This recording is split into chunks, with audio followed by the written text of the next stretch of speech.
আসসালামু আলাইকুম। সংবাদে আপনাদের সবাইকে স্বাগত জানাচ্ছি। আমি ফিরোজ তোহা। শুরুতেই সংবাদ শিরোনাম।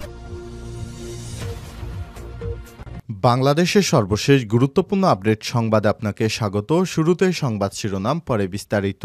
শুরুতেই জানাবো, প্রোক্লেমেশন দিতে কারা বাধা দিচ্ছে, জনগণের সামনে প্রকাশ করুন হাসনাত আব্দুল্লাহ। আজ মঙ্গলবার দুপুরে নারায়ণগঞ্জ শহরের চাষারা শহীদ মিনারে জুলাই বিপ্লবের ঘোষণাপত্রের দাবিতে পথসভা ও জনসংযোগকালে তিনি আহ্বান জানান। এরপর সিদ্ধিরগঞ্জে চিটাগাং রোড ও সোনারগাঁও উপজেলার কাশপুরে পথসভা ও গণসংযোগ করেন হাসনাত আব্দুল্লাহ। এরপর জানাবো, অপরাধীদের ছাড় নেই ডিবি প্রধান। ঢাকা মহানগর পুলিশ ডিএমপির অতিরিক্ত কমিশনার ডিবি রিজাউল করিম মল্লিক বলেছেন, শীর্ষ সন্ত্রাসী পিসি হেলাল হোক আর ইমন হোক, যেই হোক কাউকে ছাড় দেওয়া হবে না, তাদের আইনের আওতায় নিয়ে আসা হবে। আজ দুপুরে ডিএমপির মিডিয়া সেন্টারে এক সংবাদ সম্মেলনে সব কথা জানান তিনি। জানাবো, বাংলাদেশ জামাত ইসলামের নিবন্ধন অবৈধ প্রশ্নে ফের আপিল শুনানি পেছল। বাংলাদেশ জামাত ইসলামের নিবন্ধন অবৈধ প্রশ্নে ফের আপিল শুনানি পিছিয়েছে। হাইকোর্টের রায়ের বিরুদ্ধে আপিলের উপর দ্বিতীয় দিনের মতো শুনানি শেষ হয়েছে। পরবর্তী শুনানি আগামী 21শে জানুয়ারি দিন ধার্য করেছে আদালত। এদিকে জবি শিক্ষার্থীদের অনশন সাজানো নাটক, দাবি করে ছাত্রদল নেতার ফেসবুক পোস্ট। জগন্নাথ বিশ্ববিদ্যালয়ের জবির দ্বিতীয় ক্যাম্পাসের কাজ সেনাবাহিনীর কাছে হস্তান্তর সহ 3 দফা দাবিতে দীর্ঘ ৩৫ ঘণ্টার অনশন সাজানো নাটক ছিল বলে মন্তব্য করেছেন জবি শাখার ছাত্রদলের আহ্বায়ক কমিটির সিনিয়র সদস্য রিয়াসাল রাকিব। আজ মঙ্গলবার ১৪ জানুয়ারি সামাজিক যোগাযোগ মাধ্যম ফেসবুকে দেয়া এক পোস্টে এই দাবি জানিয়েছেন তিনি। শিক্ষার্থীদের আন্দোলনকে সাজানো নাটক এবং ডাকসু ইলেকশনের জন্য ফোকাস করা বলে দাবি করেন তিনি। পরবর্তীতে সাংবাদিকদের ফোন কল পেয়ে পোস্টটি সরিয়ে নেন তিনি। এদিকে মেয়াদ শেষে ডাটা ও মিনিট পরবর্তী প্যাকেজে যুক্ত করতে আইনি নোটিশ।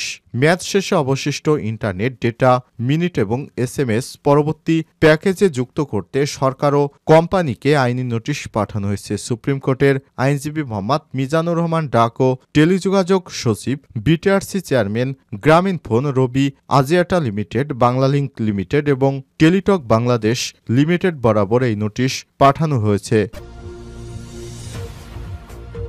এবং সর্বশেষ জানাবো, এমপক্স শনাক্ত, সিরিয়া লিওনে জরুরি অবস্থা জারি। মাত্র 4 দিনের মধ্যে দ্বিতীয় ব্যক্তির শরীরে এমপক্স শনাক্ত হওয়ার পর জরুরি অবস্থা জারি করেছে আফ্রিকার দেশ সিরিয়া লিওন। প্রিয় দর্শক, এতক্ষণ শুনছিলেন সংবাদ শিরোনাম, এবারে বিস্তারিত। তবে তার আগে বন্ধুরা, অনুরোধ থাকবে সংবাদটিতে একটি লাইক দিন। এই চ্যানেল আপনি নতুন হয়ে থাকলে আমাদের সংবাদটি দেখতে দেখতে চ্যানেলটি সাবস্ক্রাইব করে রাখুন, যাতে করে বন্ধুরা আমাদের পরবর্তী লেটেস্ট আপডেট সংবাদগুলো সবার আগে আপনার কাছে পৌঁছে যায়। কমেন্ট করে আপনার মূল্যবান মতামত জানিয়ে দিন আপনি বিশ্বের কোন দেশ থেকে বা বাংলাদেশের কোন স্থান থেকে আমাদের সংবাদটি দেখছেন এবং শুনছেন। এবারে বিস্তারিত। প্রোক্লেমেশন দিতে কারা বাধা দিচ্ছে, জনগণের সামনে প্রকাশ করুন হাসনাত। প্রোক্লেমেশন দিতে কারা বাধা দিচ্ছে, জনগণের সামনে তা প্রকাশ করার আহ্বান জানিয়েছে বৈষম্যবিরোধী ছাত্র আন্দোলনের অন্যতম সমন্বয়ক হাসনাত আব্দুল্লাহ। মঙ্গলবার দুপুরে নারায়ণগঞ্জ শহরে চাষারা শহীদ মিনারে জুলাই বিপ্লবের ঘোষণাপত্রের দাবিতে পথসভা ও গণসংযোগকালে তিনি আহ্বান জানান। এরপর সিদ্ধিরগঞ্জের চিটাগাং রোড ও সোনারগাঁও উপজেলার কাশপুর পথসভায় জনসংযোগ করেন তিনি। হাসনাত আব্দুল্লাহ বলেন, আওয়ামী লীগের প্রশ্নের সর্বপ্রথম যে বিষয়টি আসবে সেটি হচ্ছে আওয়ামী লীগের আগে বিচার হতে হবে। সুতরাং যেসব টকশোজীবী, মিডিয়া পাড়া, বিশ্ববিদ্যালয়ের শিক্ষক, বুদ্ধিজীবী আওয়ামী লীগের মানবাধিকারের জন্য সরব হয়েছেন, আপনারাই এতদিন এই ফ্যাসিস্টকে পৃষ্ঠপোষকতা দিয়েছেন। ফ্যাসিবাদের পক্ষে যেসব কলমগুলো আবার লিখবে, আমরা সেই কলমগুলো আবার ভেঙে দেব। ছাত্র আন্দোলনের এই আহ্বায়ক বলেন, ফ্যাসিবাদের পক্ষে যেসব মিডিয়া কথা বলবে সেসব মিডিয়ার বিপক্ষে আমাদের অবস্থান অব্যাহত থাকবে। ফ্যাসিবাদের পক্ষে যেসব মগজ আবার তাদের চিন্তা প্রসূত করবে, তাদের চিন্তার বিপক্ষে আমাদের শক্ত অবস্থান থাকবে। আমরা বারবার বলছি, আপনারা যদি তরুণ প্রজন্মের কথা বুঝতে ব্যর্থ হন, তাহলে আওয়ামী লীগ যে পরিণতি হয়েছে, পরবর্তী যারাই নীতি নির্ধারণ পর্যায়ে আসবে তাদের পরিণতি আওয়ামী লীগের মতোই হবে। এ সময় তিনি বলেন, আজকে তরুণ প্রজন্মকে রাস্তায় নেমে আসতে হয়েছে, আমাদেরকে রক্ত দিতে হয়েছে, আমাদের ভয়কে জয় করতে হয়েছে, কারণ আমাদেরকে দুর্বৃত্তায়নের রাজনীতি, সংস্কৃতি ও প্রতিহিংসা রাজনীতি রাজনীতির সংস্কৃতি আশাহত করেছে। অপরাধীদের ছাড় নেই ডিবি প্রধান। ঢাকা মহানগর পুলিশ ডিএমপির অতিরিক্ত police commissioner DB Rezaul Karim Mallick বলেছেন, শীর্ষ সন্ত্রাসী পিসি হেলাল হোক আর ইমন যেই হোক না কেন কাউকে ছাড় দেওয়া হবে না, তাদের আইনের আওতায় নিয়ে আসা হবে। মঙ্গলবার দুপুরে ডিএমপি মিডিয়া সেন্টারে এক সংবাদ সম্মেলনে সব কথা জানান তিনি। আইনশৃঙ্খলা পরিস্থিতির অবনতির ঘটনা ঘটেছে। শীর্ষ সন্ত্রাসী জেল থেকে ছাড়া পেয়ে আবারও পুরনো রূপে ফিরেছে। সাংবাদিকদের এমন প্রশ্নের জবাবে ডিবি প্রধান মল্লিক বলেন, আমাদের মনিটরিং অব্যাহত আছে, গোয়েন্দা পুলিশ কাজ করছে। তিনি বলেন, আইন শৃঙ্খলা পরিস্থিতির উন্নতির জন্য প্রতিনিয়ত আমরা কাজ করছি। আমরা আইনের প্রতি শ্রদ্ধাশীল। আইন শৃঙ্খলা যাতে স্বাভাবিক থাকে, জনগণ যাতে স্বস্তিতে এবং শান্তিতে থাকে, সে ব্যাপারে আমরা বিশেষভাবে নজর দিচ্ছি। আমরা সঠিকভাবে কাজ করছি। যেভাবে আমাদের কাজ করা উচিত আমরা সেভাবে কাজ করে বাংলাদেশকে ভবিষ্যতের দিকে এগিয়ে নিতে আমরা সর্বদাই একত্রে কাজ করছি। যারা মনে করছেন যে আইন শৃঙ্খলা ভেঙে পড়েছে, আইন শৃঙ্খলা উন্নতি হচ্ছে না, তাদের জন্য বলছি, আইন শৃঙ্খলা আগের থেকে অনেক উন্নতি হয়েছে। ধীরে ধীরে একটি বিপ্লবের পর যে ধরনের কর্মকাণ্ড ছড়িয়ে পড়ে এখনও সেটি হয়েছে। সুতরাং আইন শৃঙ্খলা ঠিক করতে একটু সময় তো আমাদের দিতেই হবে। জামাতের নিবন্ধন অবৈধ প্রশ্নে আপিল শুনানি পেছল।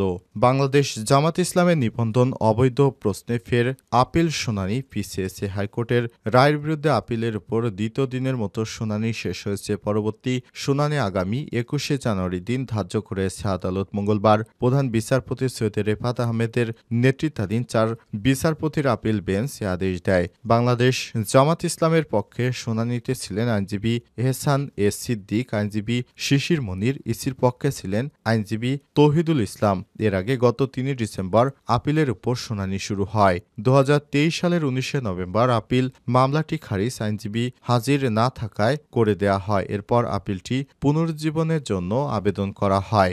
গত ২২শে অক্টোবর আদালত বিলম্ব মার্জনা করে আপিলটি শুনানির জন্য রিস্টোর করে, অর্থাৎ পুনরুজ্জীবন করেছে। ওই দিন আদালতে আবেদনের পক্ষে আইনজীবী হিসেবে এহসানুল্লাহ সিদ্দিক ও শিশির মনির ছিলেন। নতুন করে আবারও এ বিষয়ে শুনানি করা হবে বলে জানিয়েছে আদালত।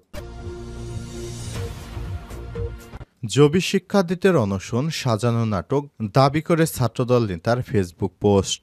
জগন্নাথ বিশ্ববিদ্যালয়ের জবির দ্বিতীয় ক্যাম্পাসের কাজ সেনাবাহিনীর কাছে হস্তান্তর সহ ৩ দফা দাবিতে দীর্ঘ ৩৫ ঘণ্টার অনশন সাজানো নাটক ছিল বলে মন্তব্য করেছে বিএনপির এক শাখা ছাত্রদলের আহ্বায়ক কমিটির সিনিয়র সদস্য রিয়াসাল রাকিব। মঙ্গলবার ১৪ জানুয়ারি সামাজিক যোগাযোগ মাধ্যম ফেসবুকে দেয়া এক পোস্টে তিনি বলেছেন, শিক্ষার্থীদের এই আন্দোলনকে সাজানো নাটক ও ডাকসু ইলেকশনের জন্য ফোকাস করা বলে দাবি করেন তিনি। পরবর্তীতে সাংবাদিকদের ফোন কল পেয়ে পোস্ট সরিয়ে ফেলেছেন তিনি। ফেসবুক পোস্টে তিনি লিখেছেন, ছাত্র অধিকার পরিষদ শিবির সাংবাদিক তথাকথিত বৈষম্যবিরোধী চোর বাটপার দালালদেরকে সঙ্গে নিয়ে নাটক সাজায় স্টুডেন্টের মাঠে নামায়া আন্দোলন ভালোই হয়েছে। মূল উদ্দেশ্য যোগসু ইলেকশনের জন্য নিজেদের ফেস ফোকাস করা। আমরা ধৈর্য সহকারে সবকিছু অবজার্ভ করছি।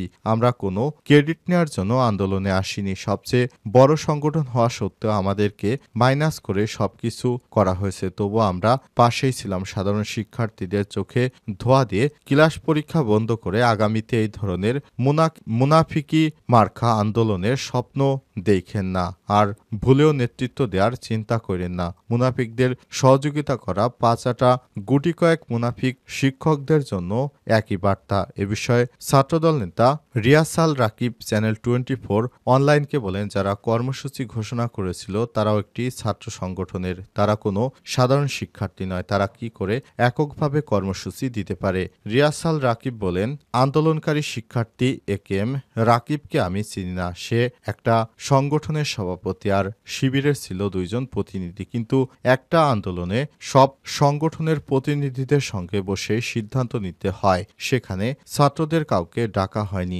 আমি ক্ষোভ থেকে এই পোস্ট দিয়েছি। শিবির সেক্রেটারি রিয়াজুল খাওয়া দাওয়া করে অনশনে গিয়েছিল। আমি আমাদের সভাপতি সেক্রেটারিকে রাখার জন্য বলেছিলাম, কিন্তু তারা আমাকে দামই দেয়নি। আমরা আন্দোলনের বিরুদ্ধে ছিলাম না। আমি 2 দিন ঘুমাইনি। শিক্ষার্থীদের সাথে মেডিকেলে ছিলাম। এরা সিন্ডিকেট করে বলে দিল ক্লাস পরীক্ষা স্থগিত। পেছন থেকে কারা এসব কলকাঠি নাড়ছে, এসব আমরা তো বুঝি। এর আগে রোববার 12ই জানুয়ারি সকাল 8:30 থেকে অনশন শুরু করে শিক্ষার্থীরা। অনশনে অসুস্থ হয়ে প্রায় 14 জন শিক্ষার্থী হাসপাতালে ভর্তি হয়। উপাচার্য বরাবর অনুরোধের পরও অনশন ভাঙেনি শিক্ষার্থীরা। পরে সোমবার বিকাল 5টায় সচিবালয়ে অবস্থান নেয় অনশনরত শিক্ষার্থীরা। তাদের সঙ্গে অংশ নেয় 5 শতাধিক শিক্ষার্থী। এদিন সন্ধ্যা 7টায় দাবি মেনে নেয় মন্ত্রণালয়ে লিখিত আশ্বাস। অনশন ভাঙেন তারা। এ বিষয়ে জবি ছাত্রদলের সদস্য সচিব শামসুল আরেফিন হিমেল এর সাথে চ্যানেল 24 অনলাইন থেকে যোগাযোগ করা হলে তিনি প্রতিবেদকের ফোন রেখেই রাকিবকে ফোন দিয়ে ফেসবুক পোস্ট ডিলিট করতে বলেন এবং এটাও বলেন কেউ যেন ভবিষ্যতে এমন কিছু না করে।